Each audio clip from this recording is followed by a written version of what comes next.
I recently presented at the Boston Exit Planning Institute along with data scientist Julie Alig, Ph.D., and this is our presentation. So I am Laura Souter, founder of Agency Bell, where I spend most of my time helping companies use the power of brand to exit with higher valuations. There are two sides of the coin when it comes to exit planning, and the numbers tell the what, but the brand tells the why. Julie shared the analytical rigor to uncover hidden value in the numbers, but my role as the brand strategist is to translate that value into perception. Because in the marketplace, perception is value. We shared how the branding and the data analytics work hand in hand to quantify the intangibles and maximize outcomes for the clients of exit planners. I like to say that the financials are the proof, but the brand is the promise, and both are essential if you want to capture full enterprise value. When we talk about exit planning, the conversation almost always starts with EBITDA and multiples, and rightly so. That's the financial lens that buyers use to set the baseline.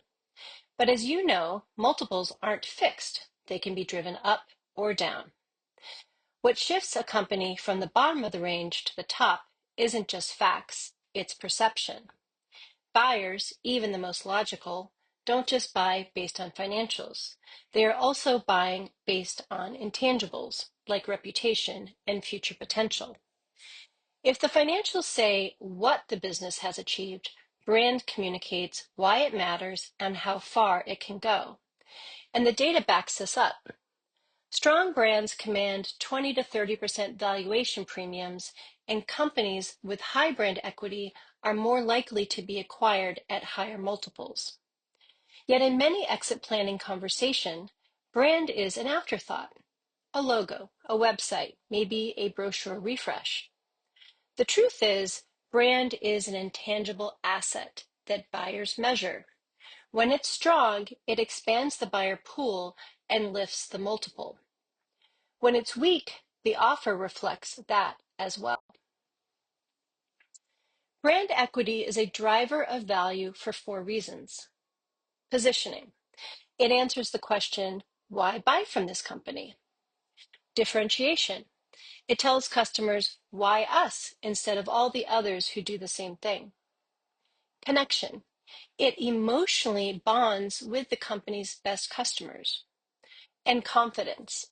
It gives the buyer confidence that the company can grow after the founder's exit.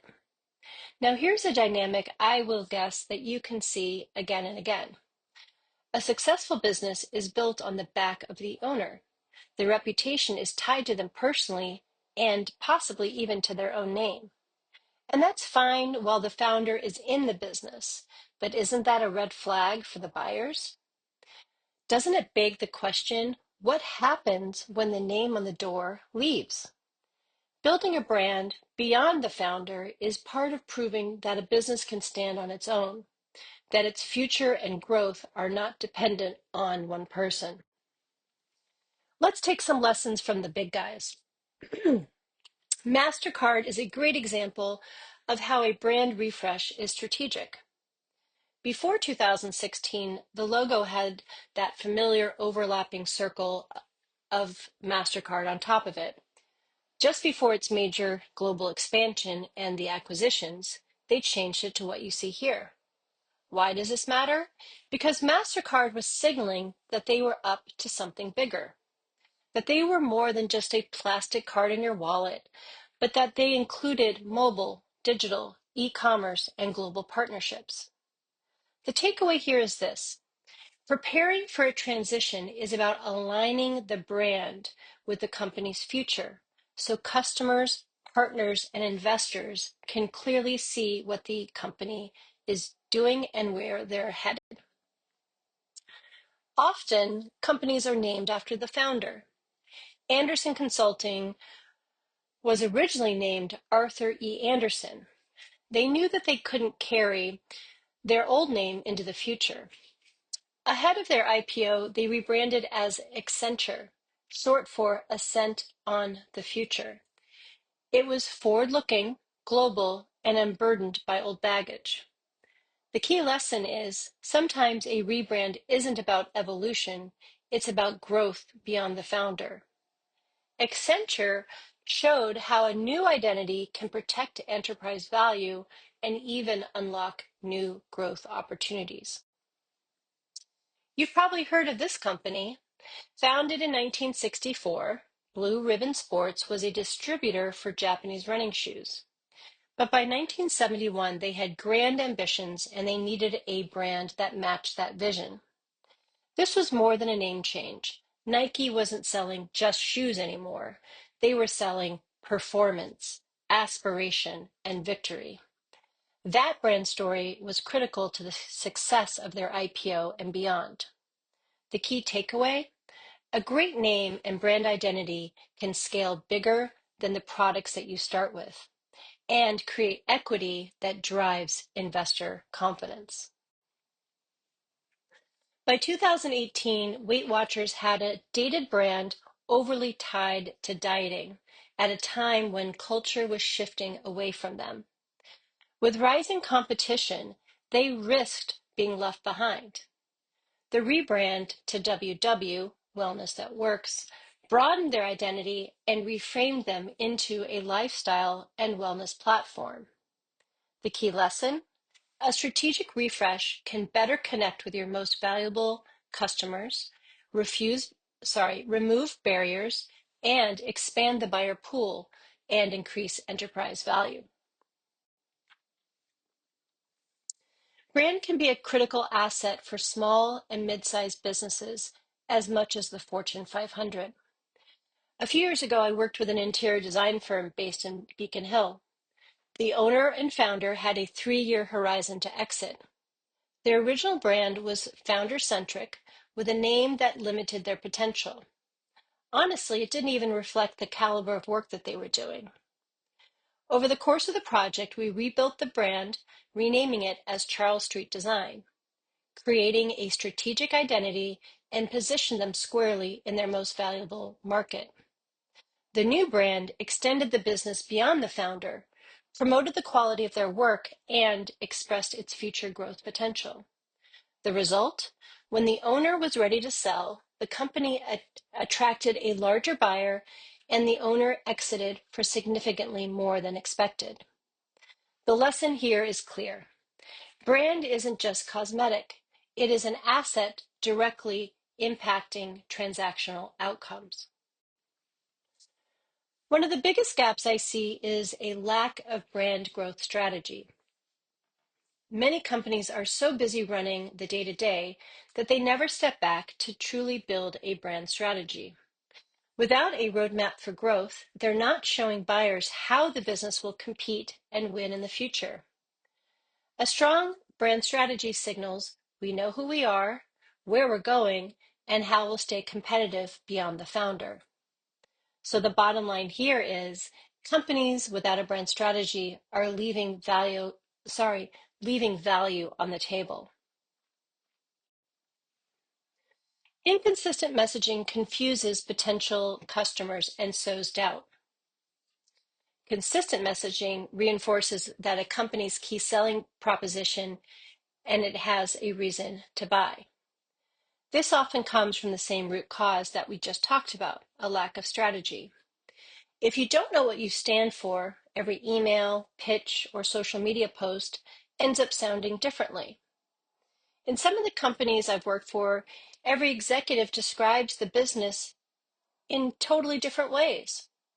Once a company defines its what, the services or products that it provides, and its why, the purpose and promise behind them, it can communicate clearly and consistently. Consistency builds trust, and trust builds value. Buyers want to see that a company knows how to sell its story the same way across all of its channels, because that is what signals maturity, scalability, and reduced risk. Another common issue before exit is an outdated identity. I see this all the time.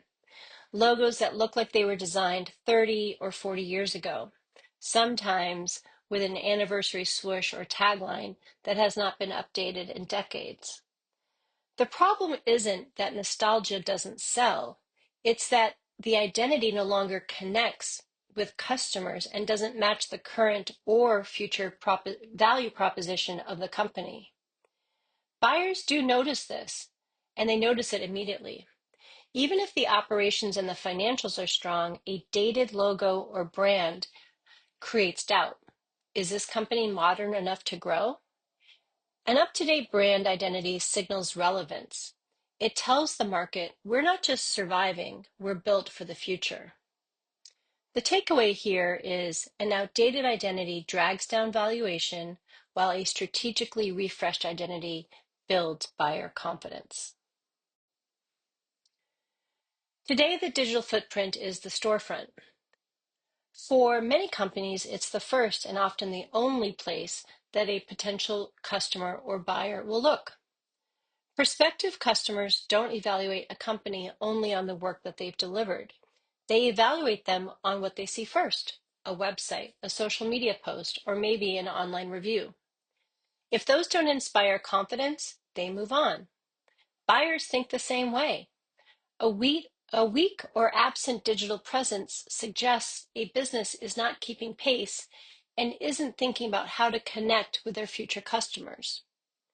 Increasingly, this also includes AI-enabled presence.